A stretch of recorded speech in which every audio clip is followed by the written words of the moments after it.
Good morning, ladies and gentlemen. Today, the topic of this seminar presentation is the Large Hadron Collider, its functioning, achievements with respect to modern physics.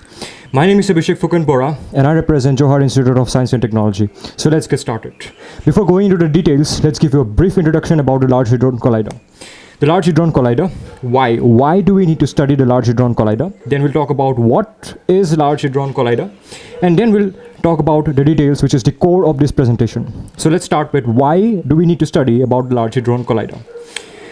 So let's ask ourselves a question. How fast have we humans been able to make objects move with respect to speed of light? The average car would travel at a speed of 100 to 120 kilometer per hour, and the fastest plane would travel at a speed of 3,000 kilometer per hour. The satellite, which is the fastest object that we men have been able to move, is traveling at a speed of about 6 lakh kilometer per hour. And this is the speed of light, which is 1 billion kilometer per hour. In terms of graphical representation, this is the speed of light. Now you may say that this is not that different, as in we have been able to reach speed of light, but it is not the actual representation of speed of light. In fact, this is the actual representation of speed of light. In fact, I actually need to exit from this screen to show you what speed of light graphically would look like.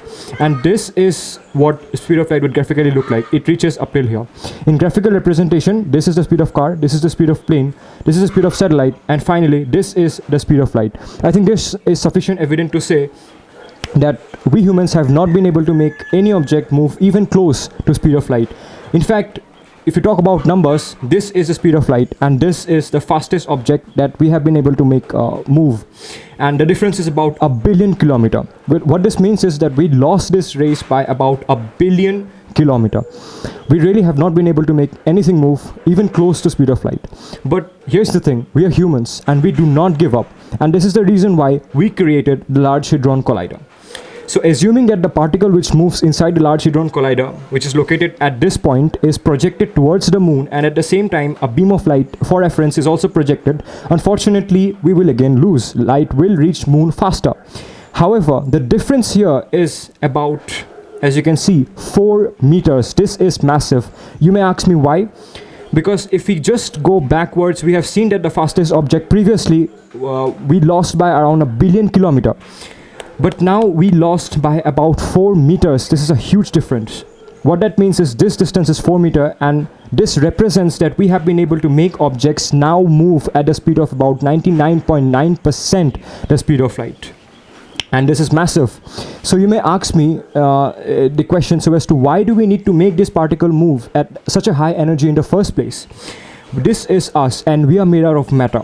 The nucleus was considered to be the most fundamental particle, but after a lot of research, we now know that protons are even subdivided into quarks, as you can see. If you notice, all of these matter are actually decreasing in wavelength. What that means is they are smaller and smaller. Bringing this equation equals to lambda into c, where c is a constant, we cannot change it, and lambda, as we can see, is decreasing and decreasing. Therefore, in order to observe the fundamental particles, we have to increase the energy. This is the reason why the particles are made to move at such high speed at the Large Hadron Collider.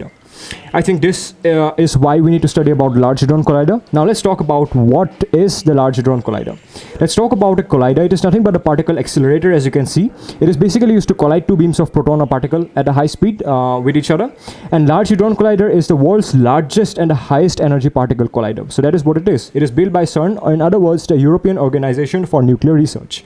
So now we know why we need to study. We also know what is Large Hadron Collider. This is the time we move on to the details, the core of this presentation. The details is divided into 6 parts. The first part is the history of the Large Hadron Collider. We'll talk about its working. We'll also talk about the concerns associated with the Large Hadron Collider. We'll talk about discoveries, India's contribution to Large Hadron Collider, then we'll talk about the conclusion as the final 6th part. So let's start with the first part, which is the history. So how did the Large Hadron Collider come into existence? Obviously, it was not built in a night. The first version was in 1973. The second came UA2. The third was the L3, then the SLAC, then finally CMS and Atlas. I want you to notice the words CMS and Atlas. These are colliders. We'll talk about it a bit later. In fact, let's talk about it right now. So if you talk about the Large Hadron Collider, this is the primary ring. As you can see, this ALICE, ATLAS, CMS, previously I've shown you, these are nothing but the detectors. So let's talk about ATLAS. This is also a detector, which is the largest volume particle detector ever built. Then if you notice, this is the ATLAS. Then let's talk about CMS. CMS is also a detector, and it can generate magnetic field which is 1 lakh times stronger than that produced by the Earth. Then let's talk about ALICE. Again, it is used to recreate the conditions that existed after Big Bang. And then finally the LHCb. Its speciality is that it is designed to make very precise movements. It can record very precise movements. This concludes the working of the Large Hadron Collider. Sorry, it was the history of the Large Hadron Collider. Let's go into the working of the Large Hadron Collider. So how does the Large Hadron Collider actually works? This is the Large Hadron Collider as previously discussed. Now we know ALICE, ATLAS and CMS are nothing but detectors. So I think this stage is divided into 4 parts so as to how it works. First is the acceleration. As previously discussed, 99.9% the speed of light can be achieved. The protons are made to move at 99.9% speed of light. And then the collision occurs, obviously, which brings us to step number 3, which is creation of particles due to the collision, and then their detection by the various detectors such as ATLAS we previously discussed. Now let's talk about the concerns associated with the Large Hadron Collider. Let's talk about what actually it helps scientists to do. It helps scientists to reproduce the conditions that existed a billionth second right after the Big Bang. How? By collisions, as we previously discussed. So what are the concerns? Primarily production of a black hole. However, the scientific community has given their views, saying that only micro black holes will be produced, as a result of which they will quickly evaporate due to the Hawking's radiation. Furthermore, similar collisions occur on a day-to-day basis in the atmosphere, and they are not proven to be harmful. Therefore, scientific community says that it's perfectly okay, and the possibility of production of a black hole and which will cause harm to the humanity is very minimal. This brings us to the discoveries of the Large Hadron Collider. Well, primarily I will talk about the H at the center of the screen, which is Higgs boson. Let's talk about it in more detail. So if you can notice, the proton, according to this graph, has no mass. It really does not has any mass in reality as well. The electron has a bit of mass. Now imagine what would happen if the electron also did not had any mass. If electron did not have a mass, hydrogen would not be stable. And matter, as we know, the stars, the galaxies, ourselves, will not exist the way we know it. The question arises so as to why some particles does not have mass and some particles have mass. Some scientists like Peter Higgs have actually given a quite good theory about it. They said that a specific field came into existence right after the Big Bang, which is known to create the universe. And the particles which actually interacted with this field were the ones which received mass. And today we call this the Higgs field.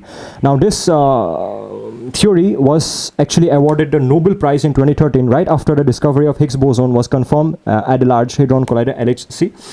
This is the timeline, as you can see. In 2012 the Higgs boson was discovered, and in 2013 a Nobel Prize was won. This brings us to this, the 5th part, which is India's contribution to the Large Hadron Collider. India was an associate member of CERN. It currently also is, continues to be an associate member of the CERN, and there are a total of 18,000 scientists, out of which 400 are Indians. Under CERN India agreement, we now provide hardware, software, as well as manpower support to Large Hadron Collider. Finally, the CAT Indoor actually supplies various accelerator components to the Large Hadron Collider. This brings us to the conclusion. I would like to say that the collider is actually a particle accelerator. It collides two high, fast moving beams together. And if you talk about the Large Hadron Collider, this is the Large Hadron Collider. It actually has a circumference of 27 km, which is massive. Therefore, it is called large. And due to the collisions, muons, neutrons, kaons, particles such as these are produced. They are together called as hadrons. As a result, we call it the Large Hadron Collider. Large because it has a circumference of 27 km. Hadron, we've talked about the particles generated, and collider. So this brings to the end of this presentation. The topic was on Large Hadron Collider, and I myself am Abhishek Fukan Bora from GIST. Thank you for watching.